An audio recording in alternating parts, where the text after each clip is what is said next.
en este contexto en el que nosotros estamos viviendo, estamos atravesando un problema, ¿sí? Y el problema es que la mayor parte de los contenidos y demás cuestiones se legitiman o se divulgan y se aceptan o se difunden a través de redes sociales. Y hoy por hoy la mayor parte de los que de alguna forma nos constituimos como actores dentro de las redes sociales, cada vez quedan menos que estén libres de intereses. ¿Qué quiero decir con esto? Cada vez quedan menos que tengan la posibilidad de hablar de forma libre y sin ningún tipo de condicionamiento respecto a cuestiones que suceden en el mundo, ¿sí? Porque por más que no se hable, hay cosas que siguen pasando. Y en este contexto que nosotros estamos desarrollando, uno de los temas que parece que no se puede hablar porque uno corre el riesgo de cancelación o de demonización o demás, o mejor dicho, tiene comprada su voluntad para que opine cierta cosa, es precisamente lo que está sucediendo con el conflicto, o mejor dicho, la expansión israelí sobre el territorio palestino, ¿no? Aquellos que quieran buscar las raíces de todo esto tienen que ir a otros programas que hemos desarrollado acá para que puedan ver, por ejemplo, qué fue el acuerdo de Sykes-Picot, cómo podemos pensar en los territorios, qué ha pasado, por ejemplo, con África también, y cómo de alguna forma en tiempos recientes volvemos a tener, o mejor dicho, nunca ha dejado de estar, pero volvemos a tener otro empujoncito más que comete Israel sobre el pueblo palestino, pueblo al que, dicho sea de paso, y como decía recién, viene viene de agresión tras agresión, pero que este conflicto se origina de alguna forma o tiene su punto álgido a partir de esa traición que cometen los aliados durante la Primera Guerra Mundial en firmar o en hablar una cosa y firmar otra. Pero bueno, como les digo, hay muchos videos para ver en el canal nuestro y programas que se han desarrollado en la radio de esta temática para no aburrir, ¿no? Pero hoy vamos a mezclar un poquito, ¿sí? Porque nosotros hablamos de cuestiones, a veces decimos geografía tradicional, y la geografía tradicional parece ser cosa del pasado, parece ser algo que ya no se toca, como que ha transcurrido y por ende hay cosas nuevas, ¿sí? Y que como que está pasado de moda, pero hay un concepto que es muy interesante para trabajar y que es el que nos lleva a plantear esta columna precisamente de geografía en 15 minutos para hoy, y tiene que ver con el espacio vital, ¿sí? Aquellos que les gusta la geografía y sobre todo aquellos que les gusta la teoría geográfica, que hay como 3. No, hay como muchas. No, que digo, gente que le gusta la... Bueno, sí, son como los perros, son como los perros de cosas, ¿sí? Hay gente, se supone, pero hay aquellos que les gusta, ¿sí? Estas cuestiones teóricas siempre se ven seducidos de alguna forma por estos ideales que nacieron al calor de un momento en el cual el mundo se debatía por ver quién conquistaba más superficie terrestre, ¿no? Entonces lo que yo les propongo en esta columna de geografía en 15 minutos es analizar el concepto de espacio vital, analizar el Lebensraum tal como se lo conoce, en clave de las políticas que está desarrollando hoy por hoy el Estado de Israel. Sí, pero vamos a aclarar un poquito, les voy a dar algunos puntos de anclaje para llegar después a lo que quiero que veamos, ¿sí? Voy a tratar de resumir lo más posible para no aburrir. Si tenemos que pensar en lo que es el espacio vital o el Lebensraum, tenemos que remitirnos inmediatamente a Friedrich Ratzel, geógrafo alemán, ¿sí? Y un geógrafo alemán que es considerado el padre, de alguna forma, de la geografía humana, o es considerado el padre de la antropogeografía, y que desarrolló su actividad a lo largo de desde mediados del siglo XIX hasta inicios, muy principios del siglo XX, y este señor, influido por las teorías deterministas biológicas que estaban construidas por Darwin y Spencer, entre otros, en donde hablaban de la supervivencia del más apto y que el organismo más fuerte tiende a sobrevivir y demás, lo que nosotros nos vamos a encontrar es que Ratzel, inspirado por estas teorías, va a tomar esto mismo y lo va a trasladar hacia la política y hacia la geografía política de los estados, ¿sí? Entonces él va a construir la idea de espacio vital. Cuando él plantea esta idea de espacio vital, lo que hace es plantear un estado. Pensemos en un estado como un bloque, ¿sí? No un estado que está compuesto por actores, etcétera, un estado como un bloque. Y él va a decir, los estados tienen un comportamiento similar al de los organismos, ¿sí? Por ende, si un estado se comporta como un organismo vivo, va a necesitar alimentarse, y por ende para necesitar alimentarse necesita espacio, ¿sí? Porque al igual que nos pasa a todos los que nos alimentamos bien, crecemos, ¿sí? Muchas veces a lo alto, o mejor dicho, algunas veces a lo alto y muchas veces hacia lo ancho. Y en eso, este estado pensado como un organismo necesita espacio para crecer, para desarrollarse y para sobrevivir. Y uno podría decir, no está tan mal, ¿sí? Pero pensemos que el contexto en el cual desarrolla esta problemática Ratzel es el contexto del imperialismo, ¿sí? Por lo tanto, y el imperialismo de un Estado como el flamante Estado alemán, nacido después de la guerra franco-prusiana, que había llegado tarde al reparto de casi todas las tierras. Entonces necesitamos expandirnos. Bueno, ¿cómo legitimamos nuestra expansión o cómo legitimamos nuestra política? Hablemos de espacio vital.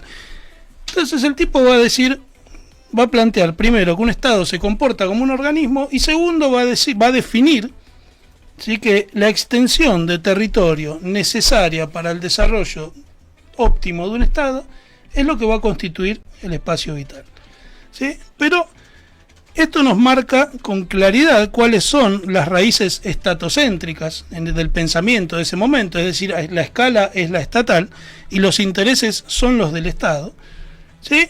Y va a plantear o va a desarrollar una teoría que va a ser, con sus seguidores o con los que continuaron con su pensamiento, conocida como el determinismo geográfico. Este espacio vital va a legitimar una relación que es muy puntual, que es la siguiente. Va a haber casi una ley natural. Pensemos que en ese momento las ciencias salieron corriendo a buscar legitimación a través de reglas generales. Un Estado fuerte,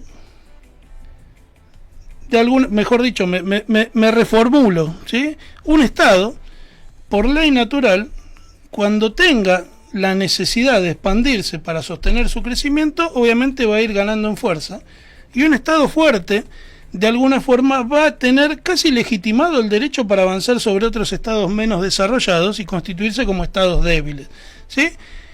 Y esto se llegó a plantear ya al punto tal de que no se lo consideraba como una agresión, sino que se lo planteaba como un ciclo vital, ¿sí? Claro. Un Estado nace, se desarrolla, crece, y si se morfa 3-4 países en el medio, está todo bien porque está legitimando su expansión territorial. Ratzel fue, y acá hago la aclaración, ¿sí? Ratzel se murió en 1904. ¿Sí? Hay muchos que dicen Ratzel y automáticamente vinculan a Ratzel con Hitler, el nacionalsocialismo.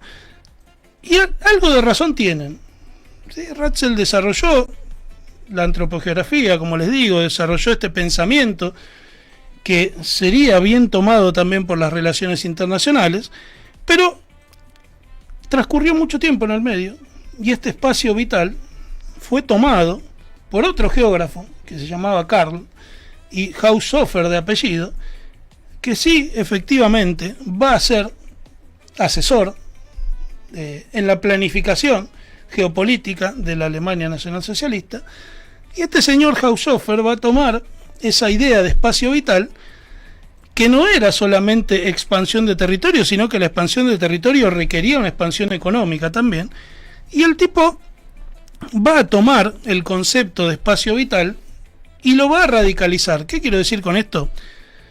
No se va a quedar tranquilo con decir un Estado tiene el derecho a expandirse sobre otro, sino que lo va a plantear como una suerte de entidad geoestratégica que necesita expandirse para asegurar la supervivencia. Y esto, de alguna forma, se va a constituir como la base de la doctrina geopolítica de la Alemania nacionalsocialista. Nosotros somos un Estado fuerte, somos un pueblo, ¿sí?, que necesita expandirse, Y por ende, como somos un pueblo que necesita expandirse y además somos superiores a todos los pueblos que nos rodean, se justifica de alguna forma que esta Alemania se expanda.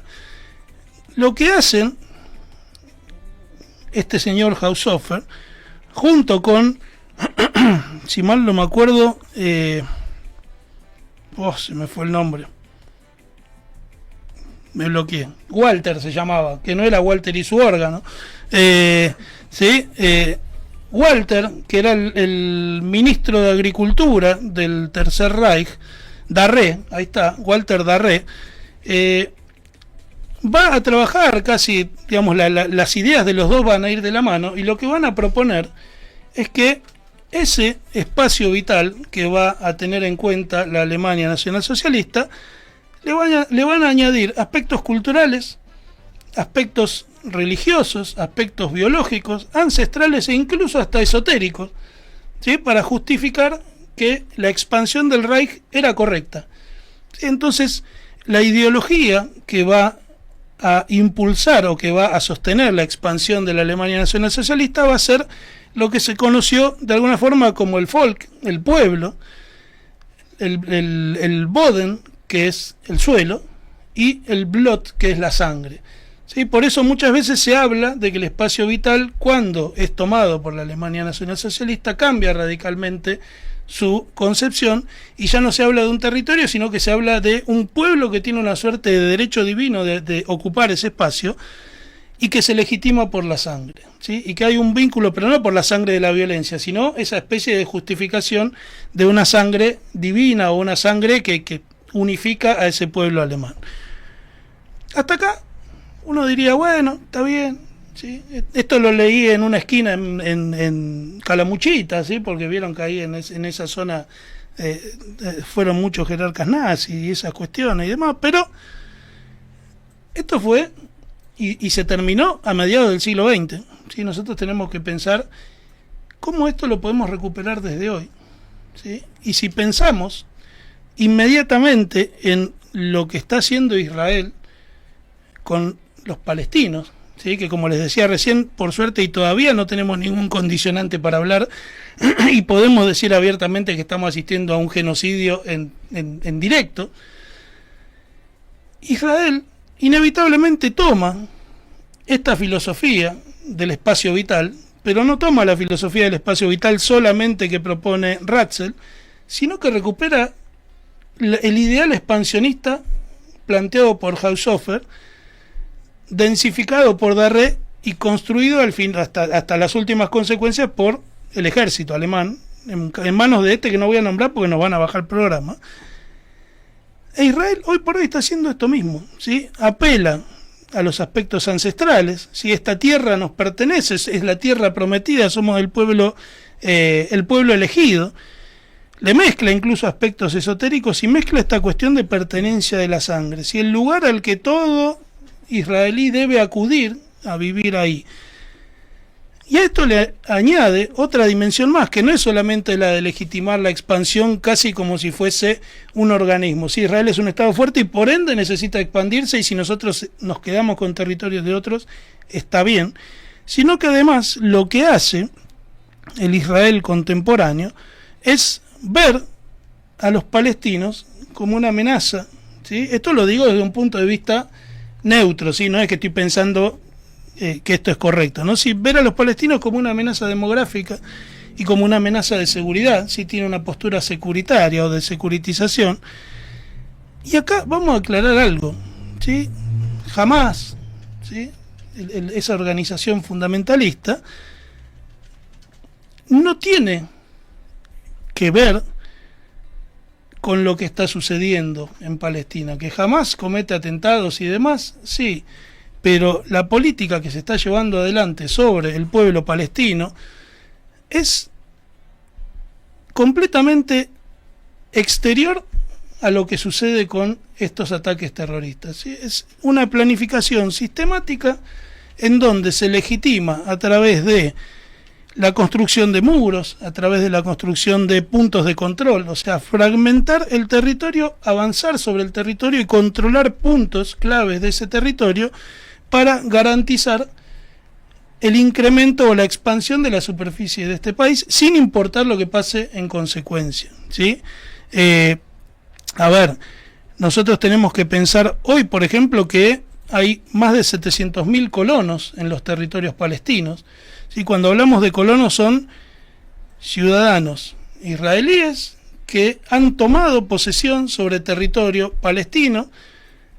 Estos ciudadanos tienen prácticamente licencia para matar, ¿sí? Porque van armados y no tienen ningún reparo, van sacando casas, van saqueando, agrediendo. Hace poco mataron al director que ganó el Oscar al mejor corto por esto que primero lo denunciaron y ahora lo mataron, ¿sí? Hace dos o tres días mataron otro activista, y son asesinatos de civiles en manos de civiles que están completamente legitimados por el Estado de Israel, diciendo que está bien lo que están haciendo, ¿sí? Y esto es durísimo para poder pensar, porque lo que nosotros estamos viendo hoy por hoy es la construcción, llevando al espacio vital a términos actuales, es una suerte de realpolitik de orden territorial, en donde lo que nosotros vemos es que la legalidad internacional no importa, ¿sí? Lo que importa es el hecho consumado. Entonces yo construyo muros, yo construyo colonias, yo me anexiono territorio, yo elimino al otro, ¿sí? Yo le niego la posibilidad de la existencia, y esto no está, o mejor dicho, no necesita ningún tipo de aval de ninguna ley, más allá de que está infringiendo todas las leyes habidas y por haber, ¿sí? Esto no es casualidad, esto es una planificación sistemática, ¿sí? De control de población. Tiene una presencia muy importante en lo que tiene que ver con la geopolítica, tiene una presencia importante en lo que tiene que ver con lo militar, necesariamente, y es algo que principalmente desde que empezó la pandemia, está intensificándose, ¿sí? Y tenemos hoy por hoy, según cálculos, ¿sí?, muy superficiales, en menos de 2 años, más de 37.000 palestinos que murieron, civiles, ¿sí?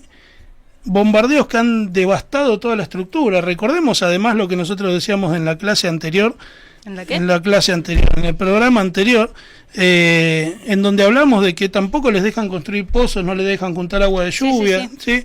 Tenemos muchas cuestiones, tenemos una población que está sometida, ¿sí?, que se enfrenta hoy a una crisis, a una catástrofe humanitaria, ¿sí? La ONU se está expidiendo en relación a esto, están diciendo, muchachos, están matando de hambre a un pueblo entero. Estamos hablando de un desplazamiento de más de 1,5 millones de personas, además, ¿sí?, que ha llevado a que muchos países estén hoy por hoy acusando a Israel de cometer un genocidio, entre ellos Sudáfrica, que ha sido uno de los testigos claros de aplicación de racismo institucionalizado con lo que es la apartheid. Sí. ¿Sí? Hoy por hoy se habla de apartheid, se habla de apartheid del agua, que lo veíamos en el encuentro anterior, y también se habla de biopolítica o incluso de necropolítica, o sea, cómo gestionar a través de la muerte, ¿sí?, las limitaciones que tienen con el agua, las cuestiones de cortar el acceso a las comidas, ¿sí? Se calcula más o menos que los palestinos están teniendo acceso a la comida a razón de una vez cada 3 días, ¿sí?, y una comida sola, ¿sí? Con lo cual, esto es no dejar que un pueblo tenga agua, no dejar que un pueblo tenga comida, más allá de la justificación que vos le quieras dar, ¿sí? Es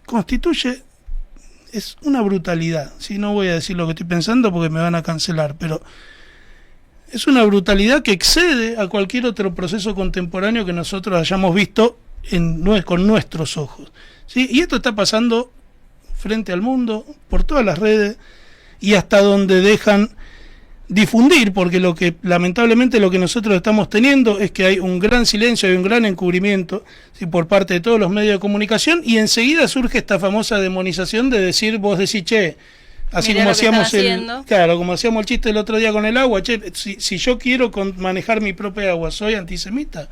No, bueno, en este caso, el odio que se genera, ¿sí?, porque realmente es odio por las políticas de gente que está dejando morir de hambre y de sed a un pueblo entero, ¿sí? A ver, hay que redefinir los alcances de ciertos conceptos, entre ellos esto de lo anti, ¿no? Y es un problema que no tiene, por lo menos, un final aparente. Sí es cierto, o sea, muchos organismos han intentado conseguir consolidar un alto al fuego, pero fíjense que cuando la dinámica es se firma un supuesto alto al fuego, pasan 3 días, bombardean de vuelta, firman otro alto al fuego, pasa de vuelta, arrancan otra vez. Entonces esto es una dinámica que ellos mismos lo han dicho, no tiene fin. Lo bueno, de alguna forma, es que hay algunos países que le están empezando a poner presión en estos días, diciendo, o cortás el alto el fuego, o yo empiezo a reconocer a Palestina como Estado, algo que deberían haber hecho hace mucho tiempo, para darle entidad en lo que respecta a las negociaciones, por lo menos a las negociaciones para que se termine esto que está haciendo, ¿sí? Con lo cual nosotros hoy tenemos una región enardecida otra vez, ¿sí? Una región en conflicto, y es algo que puede pasar desapercibido, pero esto mismo que nosotros hablábamos de este pensamiento expansionista legitimado por cuestiones de religión, de cultura o hasta esotéricas, es algo que estamos nosotros viviendo acá, ¿sí? Y la legitimación que tiene esto ya empieza a resultar corta, porque siguen apareciendo estos intentos de legitimar esta cuestión diciendo no, porque jamás, ¿sí? Ya está. O sea, no tiene ningún sentido que vos bombardees un hospital entero, o cuando están llegando los convoy con alimento para los palestinos, vos le tires una bomba ahí, digas que fue por error, y después tenga la precisión para hacer explotar la habitación que está en el tercer subsuelo donde reside un alto rango del Hamas. Entonces, blanquéenlo, muchachos, ya está. Y aquellos que por ahí están llegando recién, o aquellos que me están escuchando y están diciendo no, porque vos en realidad lo que estás haciendo es estás haciendo apología o defensa de Palestina, qué sé yo. A ver, es momento de pararse en esta situación, y es momento de reconocer qué es lo que está pasando. Que lo contemos o que no lo contemos no significa que no esté pasando, y lo que hoy estamos viendo, para aquellos que les gustan estas cuestiones de determinismo geográfico, es ni más ni menos que la aplicación de la doctrina del Lebensraum, pero no la de Ratzel, sino la de Haushofer, en Israel sobre la población palestina, ¿sí? Quizás, y solo quizás como para cerrar, porque no me quiero exceder mucho, después comentarios y demás cuestiones pueden hacerlas ahí en el chat, o si no después en el canal, no sé, como ustedes quieran, pero solo como para cerrar, ¿sí? Porque nunca falta el que te dice vos sos un exagerado, ¿sí? Y demás cuestiones. Voy a leerles algunas frasecitas, ¿sí? La primera es de Itamar Ben-Gvir, que es el ministro de Seguridad Nacional de Israel, y esto lo dijo el 8 de julio, ¿sí?, de este año, y dijo: deben ser hechos pedazos, morir de hambre y no ser reanimados con ayuda humanitaria que les dé oxígeno. Están hablando de gente, ¿sí?, para aquellos que por ahí están medio distraídos. Este señor que se llama Moshe Feiglin, que es un político israelí que pronunció esta frase en mayo de 2025, dijo: el enemigo no es jamás, cada niño, cada bebé en Gaza es el enemigo. Debemos conquistar Gaza y colonizarlo y no dejar ni un solo niño gazatí, ¿sí? Por si no fuera poco, Daniela Weiss, que es la líder de los colonos israelíes, esto lo dijo en octubre de 2024, dijo: cada uno de ustedes será testigo de cómo los judíos van a Gaza y los árabes desaparecen, ¿sí? Tranqui.